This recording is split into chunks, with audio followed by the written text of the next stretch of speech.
Hey, what's up, everybody? Earlier on today, we got word that the Hunter x Hunter Nen Impact demo is going to be going live in just a few hours from the recording of this video, so by the time you're watching it, it's probably already out. So I thought it might be a good time to go ahead and talk about some of the principles that exist in these team-based games, because it's been a little while since we had a new one, and I know some people may have come in with like Street Fighter 6 or Tekken 8 and all of that sort of stuff, and maybe they're not familiar with this kind of environment, right?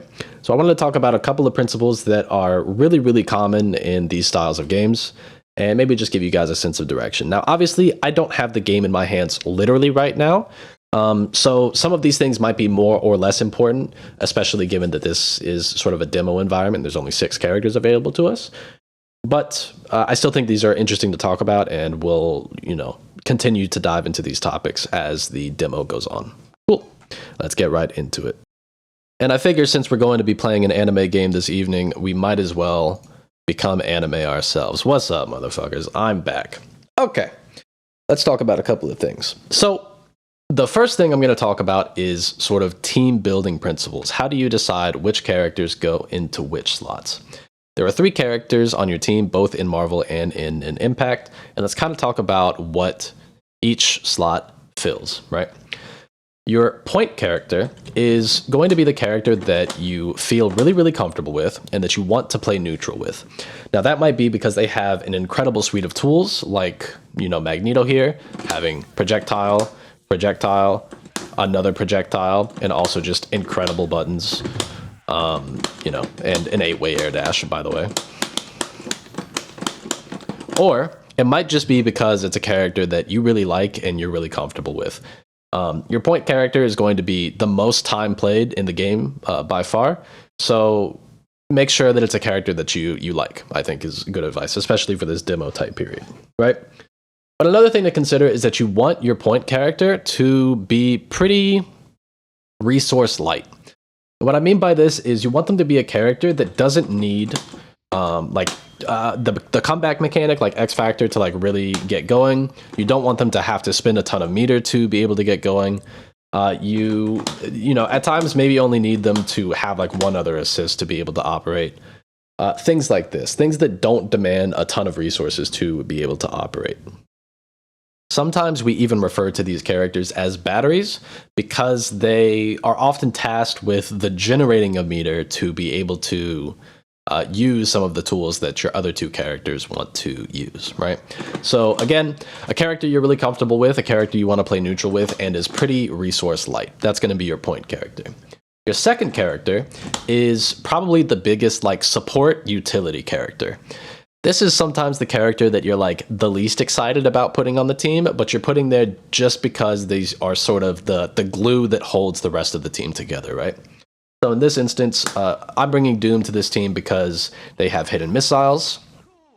Another great reason to bring a character into that secondary slot is because they have a really good DHC you could go into. So the DHC here isn't great. I could do like this, and then I can go into another hyper combo here, and that dropped. You can do it properly so it doesn't drop, but even still, the DHC isn't great. So that's not really why I'm bringing Doom.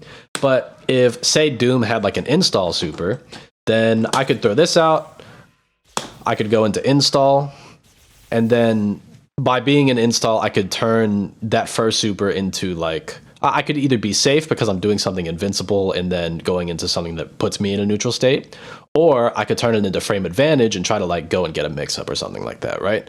So again, just having like a good DHC that you can go into is really big.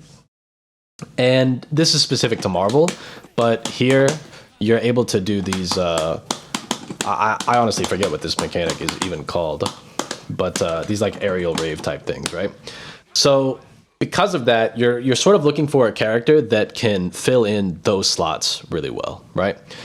Do those things that a secondary character would need to do. Having a really good assist, being a good DHC, being able to combo into them off of your point character effectively. Those are like the big things that I can think of.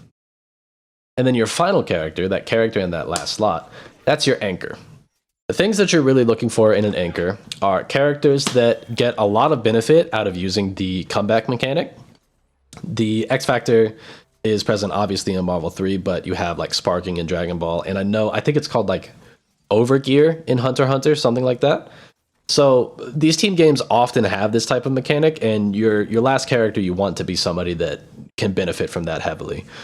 If they're the type of character who spends other resources well, like for example, I don't know the route to be able to show you, but I know Sentinel has a route where he can do like his air super into one of his grounded supers. Like he can pick up and do 2 supers in one combo. That would be another great reason to have him as a last character, because he can use the resources that the other 2 characters have sort of set up for him, right? So those are kind of the things you're looking for. Again, your point, resource light, good tools, you feel very comfortable on them.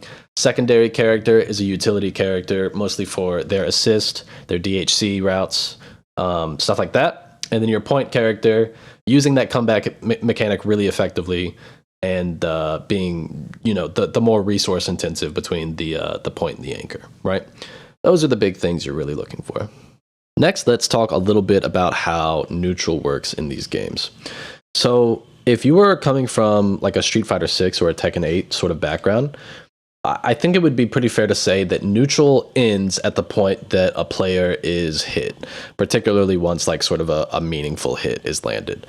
In Tekken, I would kind of define a meaningful hit as any hit that ends up knocking you off of your feet. That way you're like landing on the ground and then you're going into sort of a wake up guessing type of situation. And in Street Fighter, it's pretty similar. Like any hit that ends up converting into a knockdown, I would say is kind of the end of neutral in that game, right?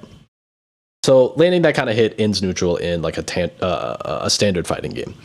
In a team-based game like this, the games are so fast and so demanding that I would argue that neutral ends at the point that you block an attack. So why is that? Well, if I'm in a neutral position, I have a ton of freedom in terms of how I want to move around and what I want to do. I can dash super fast. It's been a little while since I've done the plink dash backwards. I can dash in like 8 directions. I can super jump, right? I can fly. I can, I can do all sorts of moves, right? I have a huge range of freedom. And then once somebody has made contact with me, I really only have 2 options. I can block or I can push block. And that's kind of it. My freedom to like roam around or move around, or I think even call assists and stuff, is pretty limited.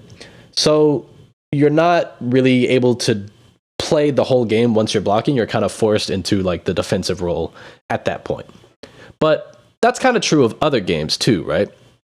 The thing that really changes it in a sort of team-based format is the fact that assists exist, right? So let's see, can I set this guy to block? Let's find out. So in like a standard game, I've got this guy set to block now, right? In a standard game, you would come up, you would do a block string, maybe you would go into something else, and then you would do something that's kind of safe, and then it would be like the end of pressure, we would go back to neutral, right?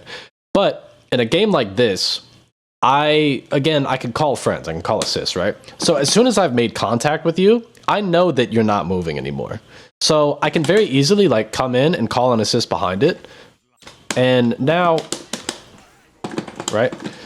Now you're guessing. This is like not the best example because I'm rusty. But the point is I can come in here and I can force the opponent to block something. I can put something out, and then because I'm able to move independently of the assist, I can then go for this sort of like high-low, left-right mix-up, right? In a way that like you couldn't in another game, right? Because you're always tied to the active moves that you're doing. If I make my opponent block like a standing medium punch, I'm the one doing the standing medium punch. I can't move independently of that, right? So the ability to like call hidden missiles and lock the opponent down, right, is massive. You could turn it into a whole thing, right? So just that ability to approach somebody, call an assist, lock them down in place, and then be able to move around them to do like a free mix-up is what sort of changes the dynamic in this style of game. And the final thing I'm going to say about this style of game is that you pretty much always want to hedge your bets. This is kind of related to the second point, but your assists are super important and really, really good because you're able to move independently of them. So I never really want to like be playing quote unquote honest, where I'm just like flying around and dashing around with Magneto and trying to bait something out, right? There's just no reason to do that when I could like put missiles on the screen and then, make the opponent guess something and then back out when I don't have the assist again. Or call drones, right? and then we could like leave and back out again, right? The point is that like there's no reason to play honestly when you could be doing some bullshit. is basically the way that it goes, right? There, like if you have the resources available to you to not play fairly, you should use them. It's really important. Yeah, that's the biggest thing. Basically, I think you should be using your assist like almost all the time. Whether it's because you made contact with the opponent and you're trying to set up like an offensive situation, whether it's because you're trying to like find your way in and you need to like sort of move behind something, or if you're like playing like a keep away zoning game because you're kind of like behind and you're trying to like find your way back in, you know, you can use assist to zone you out too. The biggest thing is just like not being too careless. Like being mindful of when you're calling the assists and knowing that like happy birthdays and Merry Christmases exist. Those are just instances where the opponent is hitting 2 or 3 characters at once. And like sort of moving in a way where you can cover your assist if the opponent tries to take advantage of the situation. That's kind of the biggest thing. But yeah, Nen Impact tonight. I'm super excited. I honestly can't wait to play. They said there was going to be 3 characters in the demo, and I'm sorry, they said there were going to be 6 characters in the demo, but they didn't say who they were. I'm assuming it's kind of like the 4 main characters, Gon, Kurapika, Killua, and Leorio, along with Hisoka and Netero, because they're the characters that are in like the main box art and also the ones that they've shown off the longest. So I kind of anticipate those being the 3. Of those, I think my team is Killua, Kurapika, and Netero. But I'm going to be trying to make a little bit of content and some like simple introductory guides for each of the characters. So if you're interested in that sort of thing, consider subscribing. Heyo! And I'll see you in the next one. All right, peace.